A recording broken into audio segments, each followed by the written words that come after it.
जी राधे राधे महाराज जी। महाराज जी, मैं पिछले 6 महीने से यूट्यूब के माध्यम से आपको सुन रहा हूँ और बहुत मोटिवेशन मिलता है मेरे को। हर रोज मैं नाम जप करने का भी प्रयास करता हूँ। पर महाराज जी, मैं बेंगलोर में आईटी में जॉब करता हूँ।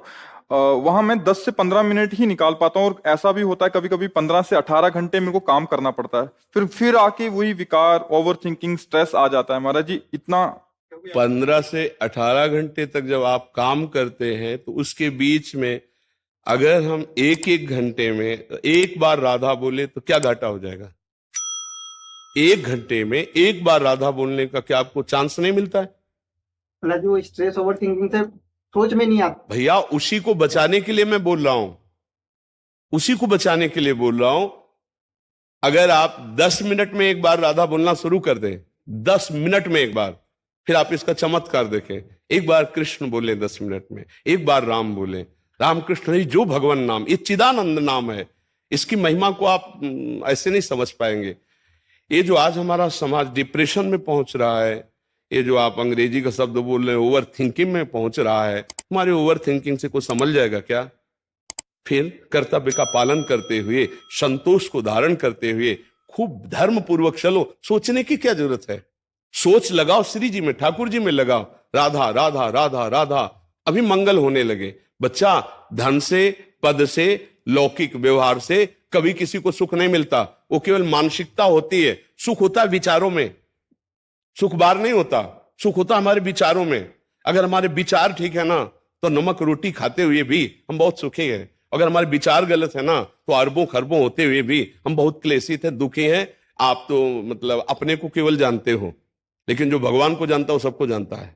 इतना बात समझ लो, संपूर्ण सृष्टि भगवान की है तो सब कुछ पता होता है कि आपके चित्त में क्या स्थिति है, आपका मन कहाँ चल रहा है। क्योंकि जब भगवान में मन को लगा दिया तो और मन कौन बकाया रह जाएगा। तो ये जो आपके अंदर सोच बनती है व्यर्थ के चिंतन की, हम केवल उतना समय आपसे मांगते हैं अध्यात्म के लिए। आप जो मेहनत करते हैं आप कीजिए, उस समय प्रभु को भूल जाइए। हमारी बात को समझना। आप 18 घंटे काम करते हैं, ईमानदारी से पूरे 18 घंटे काम कीजिए, लेकिन 18 घंटे में 18 बार राधा बोलने का अवसर मिलेगा कि नहीं मिलेगा? आप हमें बताएं कि मिलेगा कि नहीं मिलेगा। तो आप हर घंटे में एक बार राधा बोल दीजिए और 18 घंटे काम करने के बाद 1 मिनट हाथ जोड़ा और हे प्रभु, 18 घंटे जो हमने काम किया ये आपके चरणों में समर्पित करते हैं। इसे भागवत धर्म कहते हैं। इसी से आपको परमानंद की प्राप्ति का मार्ग खुल जाएगा। भगवान के चरणों में लक्ष्मी जी सदैव चापती रहती हैं। अगर उनकी कृपा कटाक्ष हो जाए तो आंतरिक लक्ष्मी और बाह्य लक्ष्मी दोनों का प्रादुर्भाव। आंतरिक लक्ष्मी इतना शीतल आनंद विवेक विचार का, और बाहर अनुकूल भोगों का। ई परलोक सकल सुख पावत मेरे सो भैया कृष्ण गुण संचो। तो इसलिए हमारे विचार करने से केवल क्या हो जाएगा? हम ऐसे कर लेंगे, हम ऐसा कर लेंगे, हम ऐसा कर लेंगे, उससे हो जाएगा क्या? राधा राधा राधा, और अपने कर्तव्य का पालन कर रहे हैं। अब जो राधा नाम से विचार आएगा वो आपको शीतलता प्रदान करेगा, वो आपकी उन्नति प्रदान करेगा। आज विचारों की इतनी हीनता होती चली जा रही कि विद्यार्थी असफलता में अपने शरीर को छोड़ रहे हैं, किसान असफलता में अपने शरीर को छोड़ रहे हैं। कोई पराजित हो जाता है, इतना निराश हो जाता है। ऐसा क्यों हो रहा है? पराजय कोई बड़ी बात है? अगर जय है तो पराजय भी है, दिन है तो रात भी है। हमें दोनों को बराबर निपटना है। सुख दुखे समय कृत्वा लाभा लाभो जया जयो। जय और पराजय, सुख और दुख और लाभान, दोनों में हम समान रह करके अपने कर्तव्य का पालन करते हुए कभी निराश और उदास और हताश नहीं होंगे। हम राष्ट्र सेवा करेंगे, समाज सेवा करेंगे, भगवत सेवा करेंगे। ये क्या फेल हो गए तो तुम शरीर हार गए, तो ये निराशा क्यों? हमारा मनुष्य शरीर निराशा के लिए नहीं मिला। हम भगवान के अंश हैं। एक बार हारेंगे, दूसरी बार ऐसे पैर जमाएंगे कि हम आगे निकल जाएंगे। हमको हारना नहीं। हमारे जीवन में निराशा और हताश और उदास ये नहीं आने चाहिए, ये बिल्कुल नहीं। हम कोई पशु है? प्रारब्ध के अधीन चलते हैं।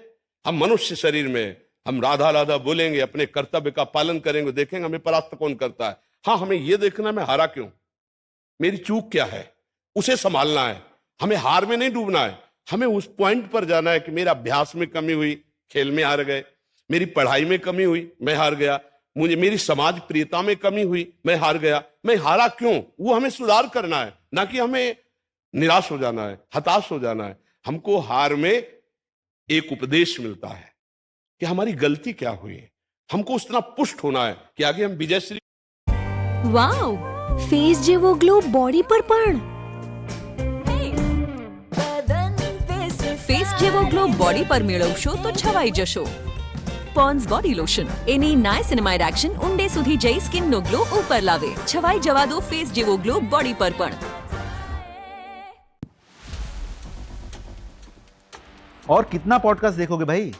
अगर आपको लगता है कि सिर्फ बुक पढ़ को प्राप्त करे, दिन है तो रात आएगी, रात है तो दिन आएगी, इस पर कोई हमें निराश नहीं होना है। ओवर थिंकिंग हमारा सर्वनाश कर देगी, धीरे धीरे डिप्रेशन में पहुंचा देगी। ये थिंकिंग बदलनी है, हमें सोच अपनी बदलनी है। अहंकार रहित पवित्र सोच हमको भगवदानंद प्रदान करेगी। संतोष रूपी शब्द से कभी परिचय मिला है तुम्हें? संतोष नहीं, आज पूरा समाज असंतोष में भटक रहा है। कितने भोग भोगने के बाद फिर असंतोष, कितना वैभव चाह मिलने के बाद फिर असंतोष, नाना प्रकार की कुचेष्टाओं के बाद फिर असंतोष। संतोष धन कब आएगा?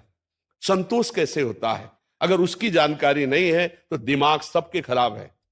उसी को शांत करने के लिए कोई मदिरा पान करता है, कोई ड्रग्स, कोई नाना प्रकार के व्यसन और कोई नाना प्रकार की गंदी करतूतें करता है। ये नौजवान भाइयों से प्रार्थना है, इनसे शांति मिलने वाली नहीं है। आपका विचार परिवर्तन हो, आप उत्साह संपन्न बने और आप अंदर से दूसरों का मंगल करने की भावना करें, आपको संतोष रूपी धन मिल जाएगा। लेकिन हम दूसरों का शोषण करने की भावना करेंगे तो असंतोष ही बना रहेगा। क्यों हम सोचे ओवर थिंकिंग क्यों करें? उस समय हम राधा राधा जपे ना। कभी गीता जी पढ़ते हो है? फिर क्या करोगे? ओवर थिंकिंग ही तो करोगे। शास्त्र स्वाध्याय नहीं है, नाम जप नहीं है, पवित्रता नहीं, तो बैल की तरह मेहनत करो। इसके बाद सोचते रहो। माया का काम क्या है? सतोगुण रजोगुण तमोगुण 3 गुण है। सतोगुण का तुमने आश्रय नहीं लिया तो रजोगुण तमोगुण में बहती हुई तुम्हें क्लेश में पहुंचा देगी। इसलिए मेरी प्रार्थना है कि आप थोड़ा शास्त्र स्वाध्याय करें। ना कर पाते हो तो सत्संग सुनिए और नाम जप कीजिए, और जितनी मेहनत करते हो ईमानदारी से सत्यता पूर्वक करके भगवान को अर्पित कर दो। वही पूजा है, तुम्हारी कर्म ही पूजा है। और नाम स्मरण से तुम्हारी बुद्धि पवित्र हो जाएगी, तुम्हें धैर्य मिलेगा, तुम हार और जीत, सुख और दुख और लाभ हानि में समान भाव रख सकोगे, तुम्हारा मंगल हो जाएगा। समझ पा रहे आप? समझ गए?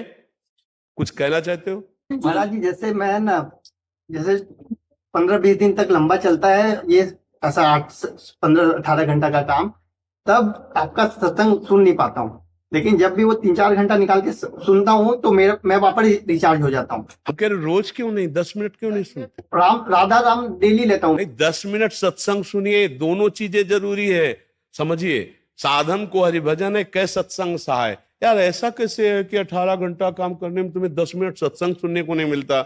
आजकल तो ऐसे यंत्र चले, कान में लगा लो, जेब में मोबाइल, सत्संग चल रहा है, अपना काम कर रहे हैं।